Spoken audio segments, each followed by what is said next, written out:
अगर एक दिन आपको पता चले कि आपके घर में आया एक छोटा सा पक्षी आपकी किस्मत का आईना बन चुका है, तो क्या आप उसे अपनाएंगे या डर कर भगा देंगे? रात के करीब 11 बजे थे। पूरा घर खामोशी में डूबा हुआ था और मोहन छत की तरफ घूर रहा था, क्योंकि आज तीसरे दिन भी वही 2 कबूतर उसके घर के कोने में आकर बैठे थे। पहले तो उसने ध्यान नहीं दिया, लेकिन अब बात अलग थी, क्योंकि उस कोने में एक छोटा सा घोंसला बन चुका था। मोहन एक साधारण इंसान था। छोटी सी नौकरी, छोटा सा परिवार, पत्नी रीना और एक 6 साल की बेटी।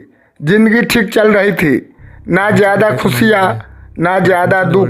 लेकिन जिस दिन से उन कबूतरों ने घर में जगह बनाई, सब कुछ धीरे धीरे बदलने लगा। पहले दिन रीना ने मुस्कुराते हुए कहा, देखो ना कितने प्यारे हैं, घर में शांति आएगी। मोहन भी हंस दिया। लेकिन तीसरे दिन घोंसले में 2 अंडे दिखे और उसी रात मोहन को एक अजीब सपना आया। उसने देखा वह उसी घोंसले के नीचे खड़ा है और कोई आवाज़ उसे बार बार कह रही है, जो दिख रहा है वो सच नहीं है। वह अचानक जाग गया, पसीने में भीगा हुआ। अगले दिन से अजीब घटनाएं शुरू हो गई।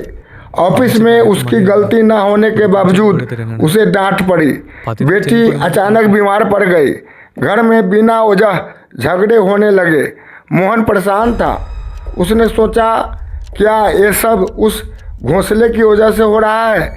लेकिन फिर खुद ही हंस पड़ा, नहीं, ये तो बस एक संजोग है। लेकिन संजोग कब तक चलता? एक दिन तेज हवा चली और घोंसला थोड़ा हिल गया। एक अंडा नीचे गिरा और टूट गया। घर में अचानक सन्नाटा छा गया और उसी शाम मोहन की नौकरी चली गई। अब मोहन टूट चुका था। रीना रो रही थी, बेटी बुखार में तड़प रही थी और ऊपर वो कबूतर अब भी शांत बैठे थे। मोहन गुस्से में छत पर गया। उसने घोंसले को हटाने के लिए हाथ बढ़ाया, लेकिन जैसे ही उसने छुआ, उसे फिर वही आवाज़ सुनाई दी। तोड़ना आसान है, समझना मुश्किल। उसका हाथ रुक गया। अगले दिन मोहन पास के एक वृद्ध साधु के पास गया। उसने सब कुछ बताया। साधु ने आंखें बंद की और मुस्कुराए, फिर बोले, तुम्हें लगता है कि वो कबूतर तुम्हारे दुख का कारण है, लेकिन सच इससे बिल्कुल उल्टा है। मोहन हैरान था। साधु बोले, कबूतर वहाँ घोंसला बनाते हैं जहाँ उन्हें 2 चीज़ें मिलती है, या तो गहरी शांति या गहरा खालीपन। तुम्हारे घर में क्या है, ये तुम्हें खुद समझना होगा। मोहन सोच में पड़ गया। उसने याद किया, पिछले कुछ महीनों से वह घर पर कम ध्यान दे रहा था। छोटी छोटी बातों पर गुस्सा करता था। घर में प्यार की जगह तनाव बढ़ गया था। शायद उसका घर अंदर से खाली हो चुका था और वो कबूतर बस उस खालीपन को दिखाने आए थे। उस दिन के बाद मोहन ने फैसला किया, घर की सफाई की, हर सुबह दीपक जलाया, परिवार के साथ समय बिताया, गुस्सा छोड़कर शांति अपनाई। धीरे धीरे सब बदलने लगा। बेटी की तबीयत ठीक हो गई। रीना के चेहरे पर मुस्कान लौट आई और कुछ ही दिनों में मोहन को नई नौकरी मिल गई। अब वही कबूतर उसे डरावने नहीं लगते थे, बल्कि एक संदेश देने वाले लगते थे।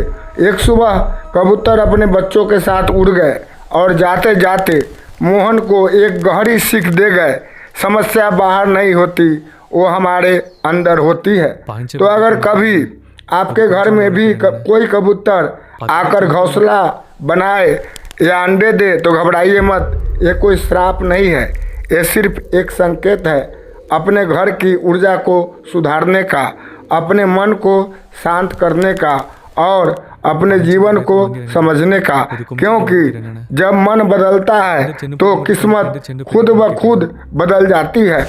अगर यह कहानी आपको सोचने पर मजबूर कर गई हो तो वीडियो को लाइक करें और ऐसे ही रहस्यमय ज्ञान के लिए चैनल को सब्सक्राइब करें।